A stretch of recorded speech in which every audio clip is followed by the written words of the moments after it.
Hi, this is National Master Dan Heisman, and we're here to help you with another chess video. Today we're going to talk about opening imbalances. What is an imbalance? An imbalance is something that one side has that the other doesn't.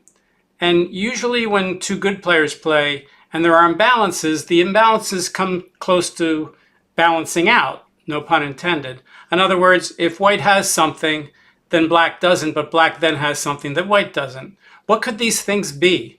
It could be the advantage of the bishop pair, which means somebody has two bishops and the other side does not, which Grandmaster Larry Kaufman has evaluated as on the average being worth about a half a pawn.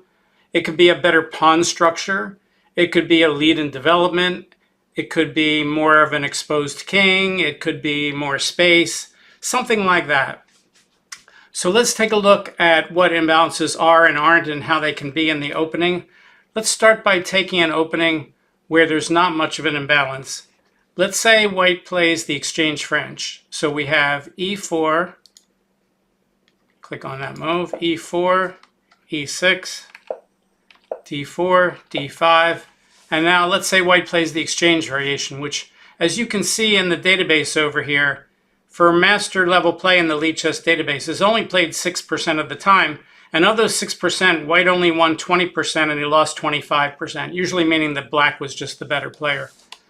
Okay, so white plays the exchange variation. Well, this is a good example of an opening that has very little imbalance. What's the only imbalance in the position? It's the fact that it's still white's move, and even though everything is symmetric, white has the extra move. But it's very easy to trade off, let's say, all the rooks along the open e file here. Both sides are going to castle very quickly to get their king off the open file and put the rooks there, and the rooks could easily get traded.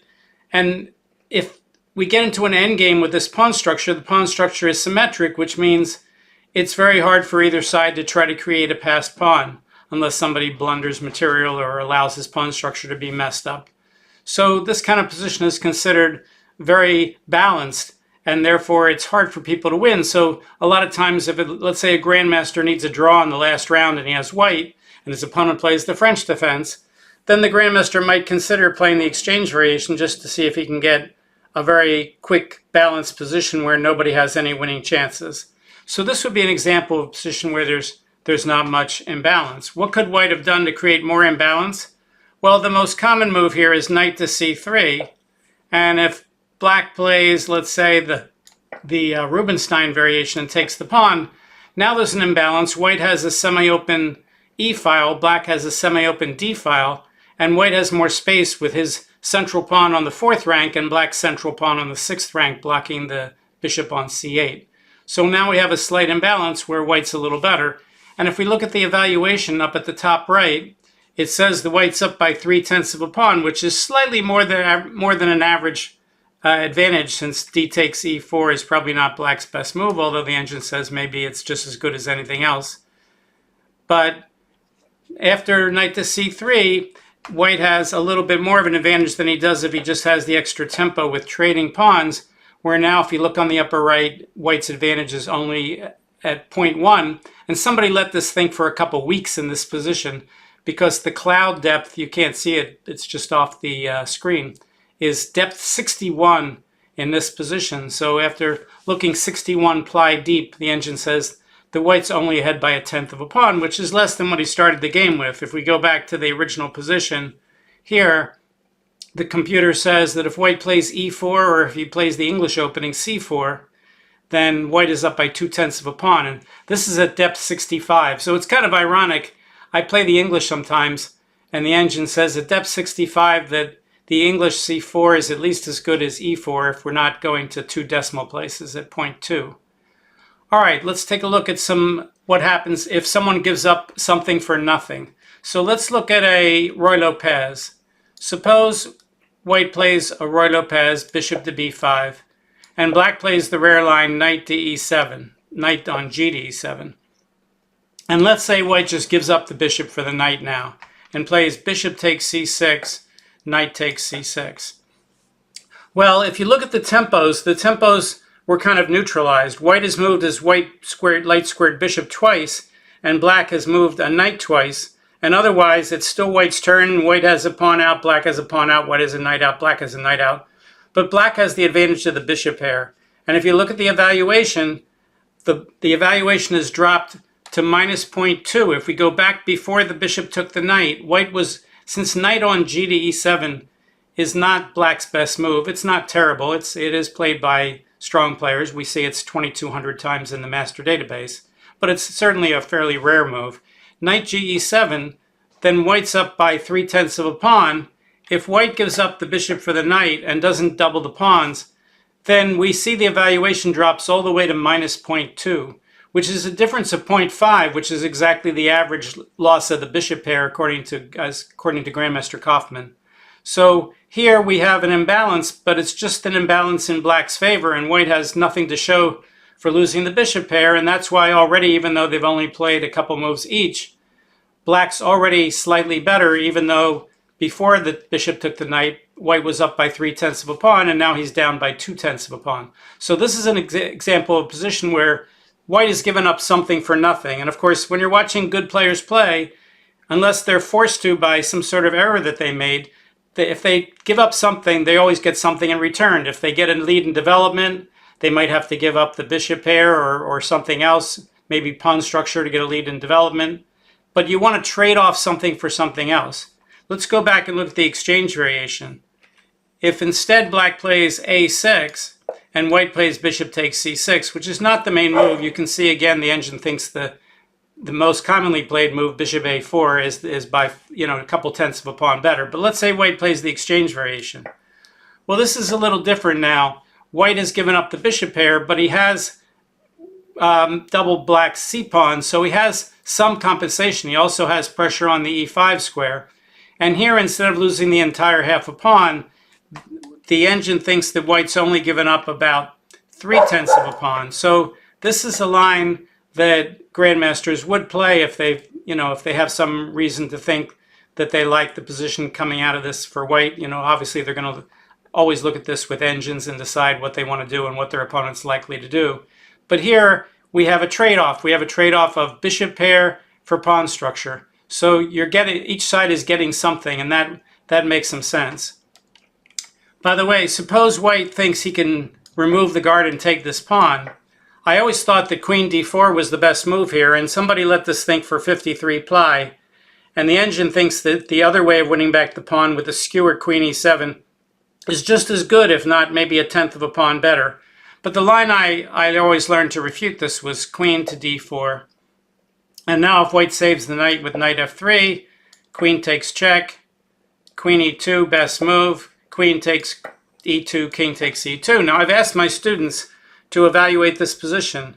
What do they think who stands better here? And the answer is that a lot of them say that black is better because white can't castle. But that turns out to be kind of a red herring. Why is that? Well, there's nothing that can really stop white from playing rook e1 and then dropping his king back to f1 and castling by hand. So the fact that white can't castle is actually not a big deal here.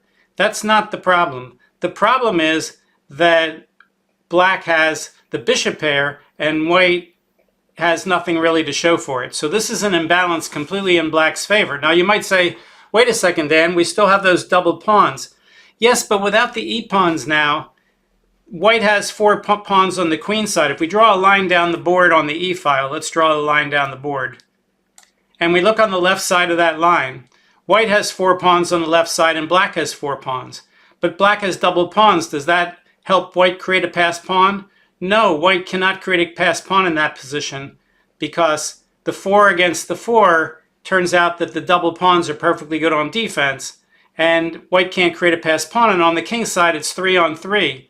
So white has no possibility of really winning a pawn endgame here if they trade everything off, but black has the bishop pair as a concrete advantage.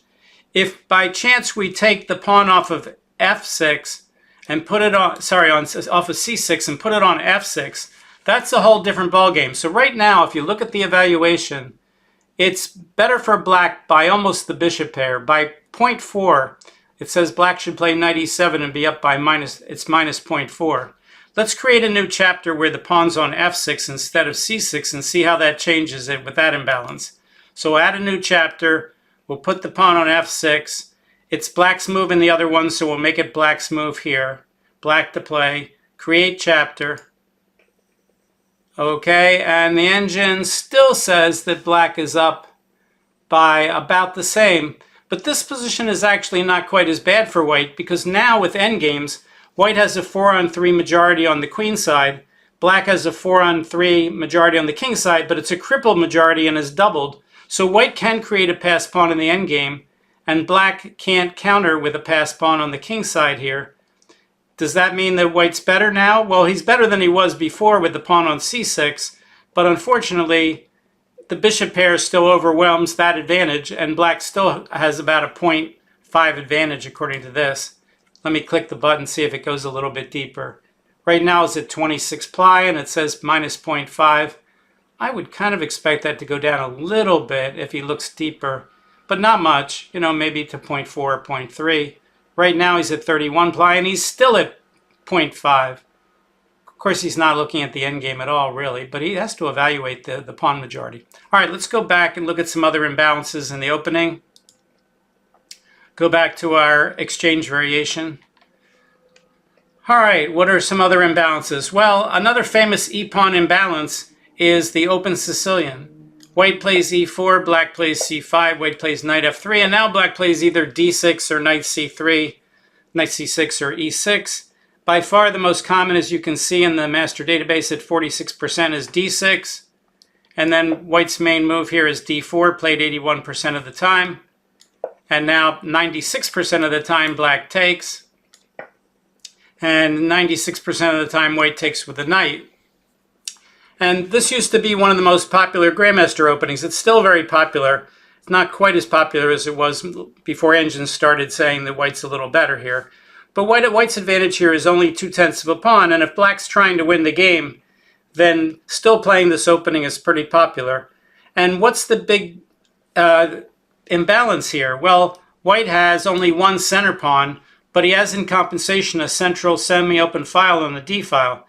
Black has in compensation two central pawns, but he has a semi-open c file, so if white castles queenside, there'll be a semi-open file on the c file to attack on the queen side for black. White also has a slight lead in development because black has moved the c pawn twice, playing c5 and c takes d4. White has moved his knight twice, so white has two pieces out, black only has one, but it's black's turn. So basically the tempos are roughly the same as they were at the start of the game, with white retaining his slight advantage in tempos. And even though the engine says the white's advantage at 0.2 is about the same as it was with a symmetric position like the exchange French, here, because of the imbalances, both sides have more chances to play for wins in the middle game and the end game than they would in a position like the exchange French. So this position is considered a little bit more imbalanced, and that's what you're shooting for. Okay, let's take a look at what happens in the Caro-Kann when white plays c5. So let's look at a line. One of my students made a minor mistake in his opening the other day. It was a Pan-out-Botvinnik attack, and white played knight f3 here, and now black should develop his king bishop so he can get ready to castle. He should play bishop b4 or bishop e7. Notice bishop b4 does not lose the bishop to queen checks because you can guard the bishop with knight to c6. So bishop b4 is the engine's #1 move, and it's also the most commonly played move in this position. My student played knight c6, which is a minor error, and his opponent had studied this, and his opponent played c5, creating an imbalance. What's the imbalance that white is creating here? Well, you might say, oh, he's blocking in the bishop, which is true, he certainly is. White only again has one central pawn and black has two, but white's pawn on c5 is pretty strong, and white can use his 3-on-2 majority on the queen side to create space on the queen side and also have some play with that majority in the middle game and certainly in the end game. So the queen side majority here is not bad for white. So c5, which looks a little bit unusual to move that pawn twice and take the pressure off the center, is actually a pretty good move in the Caro-Kann here. Let's compare that to the Queen's Gambit. In the Queen's Gambit, let's say c4, c5, sorry, d4, d5, c4, e6, queen's gambit decline, knight c3, knight f6. I mean, let's say white plays c5 right away and says, oh, I studied this in the Caro-Kann, this is good for white. What's the difference? Well, the difference is black now has a pawn on c6 and white has a pawn on e2. You might think, well, that's good for white because he now has an extra center pawn and black doesn't have two center pawns to white's two. But now white has moved the pawn twice and he doesn't have a queenside majority. If we draw a line between the C and the D files, then white has three pawns to the left of the D file and black has three pawns to the left. So there's no advantage here. And now black can start attacking that pawn with b6. And white can't easily hold it. If he plays b4, then black could even play a5. And now white can't play a3 because the pawn takes pawn, winning the game, because this pawn, a pawn, is pinned to the rook. And if he tries to play b5 and play, instead of a3, and play up like this, now he's losing the c pawn because it's attacked twice and only guarded once. That's a counting issue. So that's no good. Now you might say, well, why did he do the same thing in the Caro-Kann? Well, after e4, c6, d4, d5, e takes d, c takes d, c4, knight f6, knight c3, e6, knight f3. This is where black played knight c6, which is slightly inaccurate. Let's say he plays b6 now. Now he has a knight that's not guarded on the c6 square, and that makes all the difference. For instance, if white plays b4 and black tries to play a5 to break up the pawns, white has two good ways to play this now. He could just play b5, and after the knight moves somewhere, like here, he can try to trap the knight with a3. If the knight had gone back to b8, he could play c6 and get a protected pass pawn. The computer actually wants black after b5 to sack a piece for two pawns, I think, with knight takes d4, but it's still losing, plus 1.5. Anything over plus 1 is pretty much winning. Or white could even, instead of playing b5, could play bishop to b5, and if black plays bishop d7, we just trade off and we hit the bishop. And when he saves the bishop, we get the protected pass pawn, and now black's bishop on c8 is pretty dead.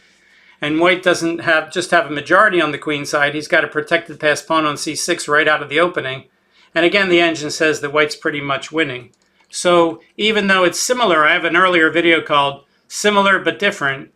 And here, playing c5 is good for white, but in the Queen's Gambit that we saw, playing c5 was bad for white. So we have similar imbalances, but the little differences in the imbalances makes all the difference. All right, let's look at another d-pawn imbalance. How about trading the bishop for the knight in the Trompowsky? Let's say we get a d4, knight f6, bishop g5, and let's say black plays d5, which is considered the best move. And now, can white take the knight? Is that a good imbalance? Well, we can see up here it's the third best move, but it's tied for first at a tenth of a pawn granularity. So bishop takes f6. It says black can take back either way. He can take back and have more center pawns with g takes f6, which would be more imbalanced, or he can be a little bit more balanced with e takes f6. And as we see, even though black has double pawns on the f file, white can't create a passed pawn here, at least not easily. So that's not so bad. So the bishop pair for the double pawns here, the engine says white has lost his opening advantage. He's at 0.0, but he didn't really lose anything when he took the knight. He was already at 0.0 in this position on the Trompowsky. So bishop takes knight, pawn takes, is imbalances for both sides that generally kind of cancel each other out. So here the advantage in the pawn structure for white is about equal to the black having the extra bishop pair. I shouldn't say the extra bishop pair, having the bishop pair. Okay, so that's an imbalance. How about an imbalance in size and space here? Let's take a look at the old main line of the King's Indian defense.